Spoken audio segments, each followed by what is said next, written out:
नाही, त्यांनी जो प्रस्ताव टाकलेला आहे तो मला असं वाटतं त्याला काही वास्तविकते नाही आहे आणि या प्रकारचे निशिकांत दुबेसारख्या व्यक्तीचे प्रस्ताव जर मंजूर होत असतील तर मग हुकुमशाही आलेली आहे पूर्ण, हेच आपण म्हणावं लागेल.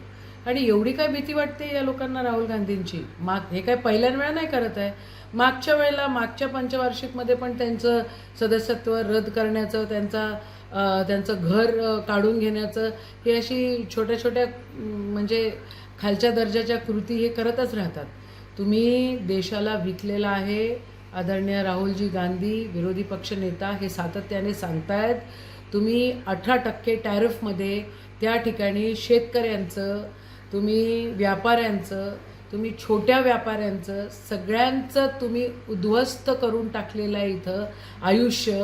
आणि तुम्हाला जर प्रश्न विचारतायत तर तुम्ही सभागृहात येण्यासाठी त्या ठिकाणी तुमच्यामध्ये हिंमत नाही आहे.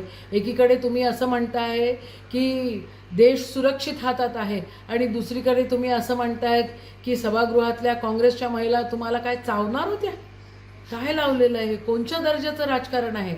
आदरणीय राहुल गांधी त्या ठिकाणी स्पष्ट बोलत आहेत की तुम्हाला कोणचं माझ्या विरुद्ध काय FIR दाखल करायचं आहे दाखल करा, अजून काय करायचं असेल करा, पण शेतकऱ्यांची बाजू, छोट्या व्यापाऱ्यांची बाजू, या देशाला विकण्याचं तुमचं षडयंत्र, याला विरोधी पक्ष साथ देऊ शकत नाही.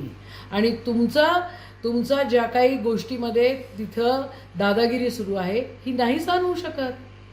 तुम्ही साधा प्रेस कॉन्फरन्स घेऊ नाही शकत. आदरणीय पंतप्रधान स्वतःला विश्वगुरू म्हणून घेतात आणि तुम्ही साधी प्रेस कॉन्फरन्स घेऊ नाही शकत. तुम्ही महिलांच्या आड त्या ठिकाणी लपण्याचा प्रयत्न करतायत. खालच्या दर्जाचं राजकारण तुम्ही करतायत आणि तिथं विरोधी पक्ष नेता काही गोष्टी बोलतात तर त्याचं उत्तर द्यायला तुम्ही येऊ शकत नाही.